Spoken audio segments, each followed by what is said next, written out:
So, ito yung mga typical Slovakian Typical foods.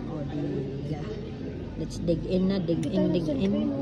Dumplings with cabbage and bacon. Tulad sa akin. Ito siya. Iba pa yun. Atsara. Siguro na naman parang wasabi. Hindi, mustard ko. Mustard na. Normally, yung bacon is salty. Para siyang atsara.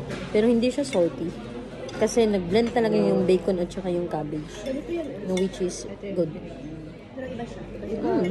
Very good. May pagka-sour, pero masarap yung pagka-blend niya. 9 out of 10. Kakaiba siya para siya.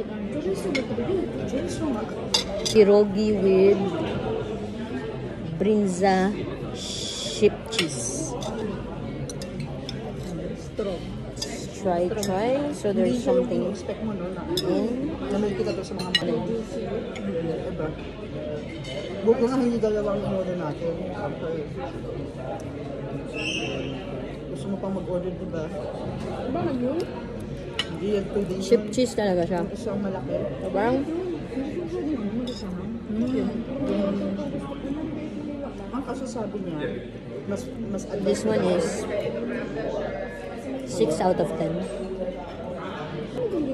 Hindi ko alam kung ano to. Ito na yung last. Hindi ko lang isang buo. But let's try. Ano to? Ay, para siyang pasta.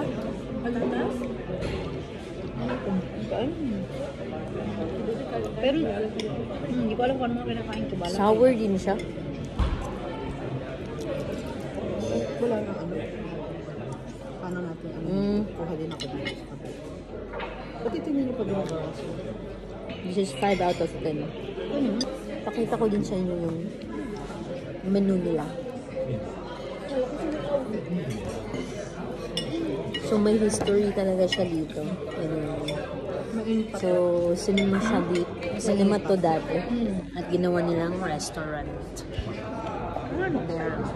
Kaiba yun ba? Ano sa loob niyan? Potatoes? Ito yung mga kasama ko. Special season loob. Yan yung sausage. Parang chorizo siya. Orange yung loob. Pero masarap.